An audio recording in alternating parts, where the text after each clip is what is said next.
નમસ્કાર મિત્રો આજની વિડીયોમાં વાત થશે દેશ અને દુનિયાના સુપરફાસ્ટ સમાચારની।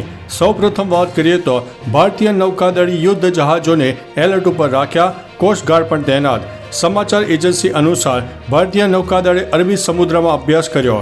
કોઈપણ પરિસ્થિતિનો સામનો કરવા માટે યુદ્ધ જહાજોને એલર્ટ ઉપર રાખવામાં આવ્યા છે। છેલ્લા કેટલાક દિવસોથી અરબી સમુદ્રમાં જહાજ વિરોધી અને વિમાન વિરોધી ગોળીબારનો અભ્યાસ કરવામાં આવ્યો હતો। ગુજરાત નજીક આંતરરાષ્ટ્રીય દરિયાઈ સરહદ નજીક કોસ્ટગાર્ડ પણ તૈનાત કરવામાં આવ્યા છે। મિત્રો, અન્ય મહત્વના સમાચારની વાત કરીએ તો આતંકવાદીઓના નિશાના ઉપર બેસરણ નહીં પરંતુ અન્ય પણ 3 સ્થળો હતા। જમ્મુ અને કાશ્મીરના પહેલગામમાં થયેલા આતંકવાદી હુમલા બાદ ઘટનાની ઝડપથી તપાસ કરવામાં આવી રહી છે। તપાસ દરમિયાન અનેક મહત્વના ખુલાસા પણ થઈ રહ્યા છે। રાષ્ટ્રીય તપાસ એજન્સીએ હુમલાની તપાસ કરી અને તેમને મહત્વપૂર્ણ પુરાવા મળ્યા। આતંકવાદીઓ બેસરણ પહોંચી ગયા હતા। આ આતંકવાદીઓના નિશાના ઉપર ફક્ત બેસરણ જ નહીં પરંતુ અન્ય 3 પર્યટન સ્થળો પણ હતા। મિત્રો, અન્ય મહત્વના સમાચારની વાત કરીએ તો પાકિસ્તાનીઓ માટે મોદી સરકારનો મોટો નિર્ણય। પાકિસ્તાની નાગરિકો માટે રાહતના સમાચાર છે। ભારતના ગૃહ મંત્રાલયે એક નવો આદેશ જારી કર્યો છે, જેમાં કહેવામાં આવ્યું છે કે પાકિસ્તાની નાગરિકો આગામી આદેશ સુધી અટારી બોર્ડર પરથી મુસાફરી કરી શકશે। પાકિસ્તાની નાગરિકોની પરત ફરવાની અંતિમ તારીખ પણ લંબાવવામાં આવી છે। મિત્રો, અન્ય મહત્વના સમાચારની વાત કરીએ તો મોદી સરકારે શેરડીના ખેડૂતોને મોટી રાહત આપી છે। બુધવારે કેન્દ્રીય મંત્રીમંડળે શેરડીના ખેડૂતોને મોટી રાહત આપી છે। કેન્દ્રીય મંત્રીમંડળના નિર્ણય પર બોલતા કેન્દ્રીય મંત્રી અશ્વિની વૈષ્ણવે જણાવ્યું કે ખાંડ સિઝન 2025-26 માટે શેરડીનો વ્યાજબી અને લાભદાયી ભાવ પ્રતિ ક્વિન્ટલ ₹355 નક્કી કરાયો છે। આ બેન્ચમાર્ક કિંમત છે, જેનાથી નીચે તેની ખરીદી કરી શકાતી નથી। મિત્રો, અન્ય મહત્વના સમાચારની વાત કરીએ તો બાંગ્લાદેશોને પરત મોકલીશું તેવું હર્ષ સંઘવીએ જણાવ્યું છે। ગૃહ રાજ્યમંત્રી હર્ષ સંઘવીએ જણાવ્યું છે કે છેલ્લા 6 મહિનાથી જુદા જુદા વેપારોમાં સહિતના અનેક ખોટા ધંધા કરતા લોકો અહીં રહે છે। થોડા દિવસ અગાઉ બાંગ્લાદેશો મળી આવ્યા હતા, જેમાંથી મોટા ભાગનાને ડિપોર્ટ કરાશે। સરકાર ન્યાયિક રીતે અને નિયમ મુજબ કાર્યવાહી કરશે।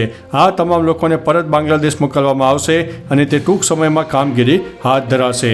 મિત્રો, અન્ય મહત્વના સમાચારની વાત કરીએ તો અમદાવાદનું તાપમાન 44 ડિગ્રી પાર। હવામાન વિભાગની માહિતી અનુસાર રાજ્યમાં ગરમીને લઈને આગાહી થઈ છે, જેમાં રાજકોટમાં સૌથી વધારે તાપમાન જોવા મળ્યું। અમદાવાદમાં છેલ્લા 3 દિવસથી ગરમીનો પારો સતત વધી રહ્યો છે। અમદાવાદ શહેરમાં પારો 44 ડિગ્રીને પાર પહોંચી જતાં લોકો અકળાઈ ગયા છે।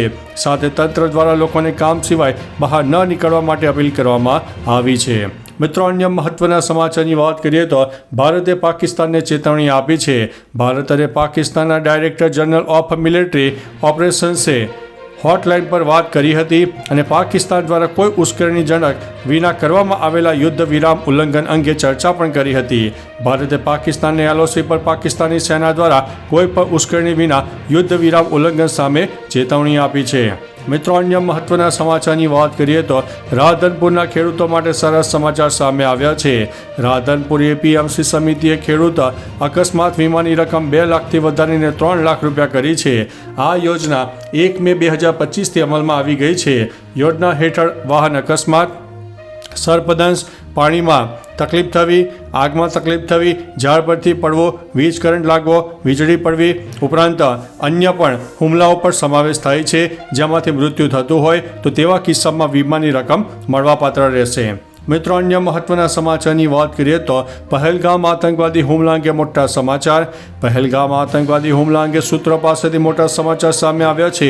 પ્રાપ્ત માહિતી અનુસાર આતંકવાદીઓ હુમલાના 1 અઠવાડિયા પહેલા પહેલગામ આવ્યા હતા।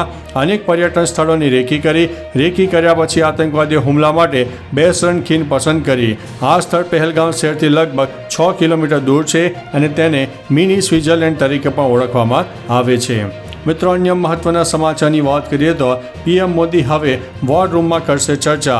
પહેલગામ હુમલા પછી વડાપ્રધાન મોદીએ બુધવારે એક પછી એક 5 મીટિંગ કરી છે। આ પછી તેઓ હવે PMO પહોંચી ગયા હતા।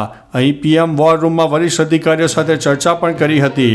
આ પહેલાં પ્રધાનમંત્રીએ 3 કલાકમાં 5 બેઠકો યોજી હતી. આમાં તેમને CCS અને CCPAની એક મોટી અને મહત્વપૂર્ણ બેઠકની અધ્યક્ષતા કરી. મંગળવારે ત્રણેય સેનાના વડાઓ સાથે પણ બેઠક યોજાઈ હતી. મિત્રો, અન્ય મહત્વના સમાચારની વાત કરીએ તો અંબાજી મંદિરમાં આરતીના સમયમાં ફેરફાર.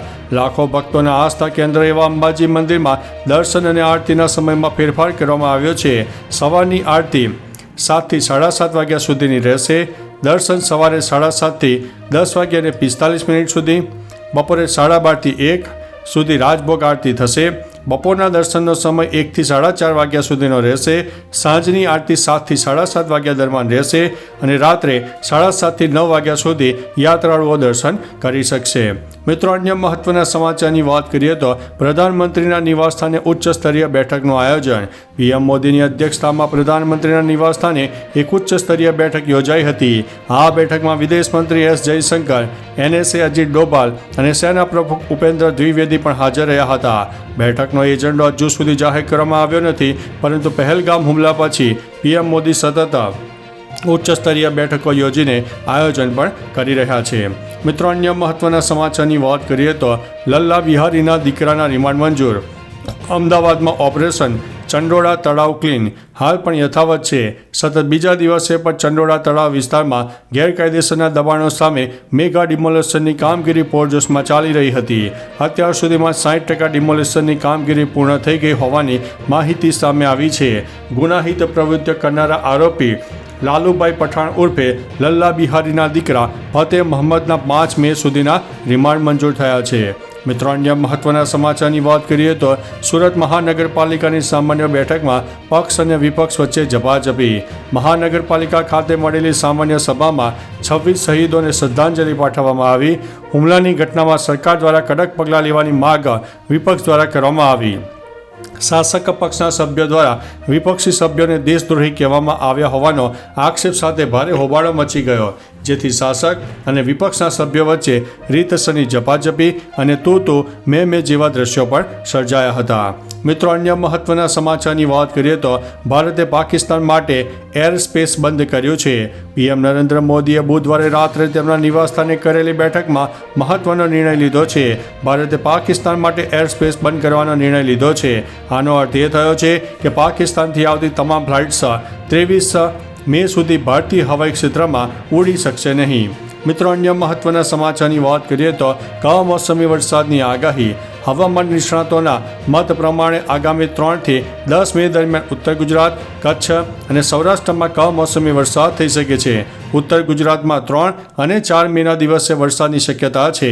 કચ્છમાં 3 થી 6 મે દરમિયાન કરા સાથે વરસાદ પડી શકે છે. અમદાવાદ અને ગાંધીનગરમાં 5 થી 10 મે વચ્ચે વરસાદ આવી શકે છે. 3 થી 10 મે વચ્ચે ઘણા વિસ્તારોમાં ગાજવીજ અને પવન સાથે વરસાદ થઈ શકે છે. મિત્રો, અન્ય મહત્વના સમાચારની વાત કરીએ તો બોલિવૂડ ગાયક બાદશાહ વિરુદ્ધ FIR. પંજાબ પોલીસે ગાયક અને રેપર બાદશાહ વિરુદ્ધ FIR નોંધાવી છે. બાદશાહ પર ખ્રિસ્તી ધાર્મિક સમુદાયની લાગણીઓને ઠેસ પહોંચાડવાનો આરોપ છે.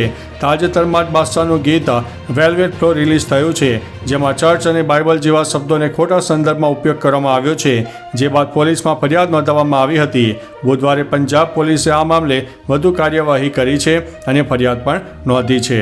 તો ચાલો મિત્રો, ફરીથી દેશ અને દુનિયાના સુપરફાસ્ટ સમાચાર લઈને મળતા રહીશું. ત્યાં સુધી અમને રજા આપશો. નમસ્તે.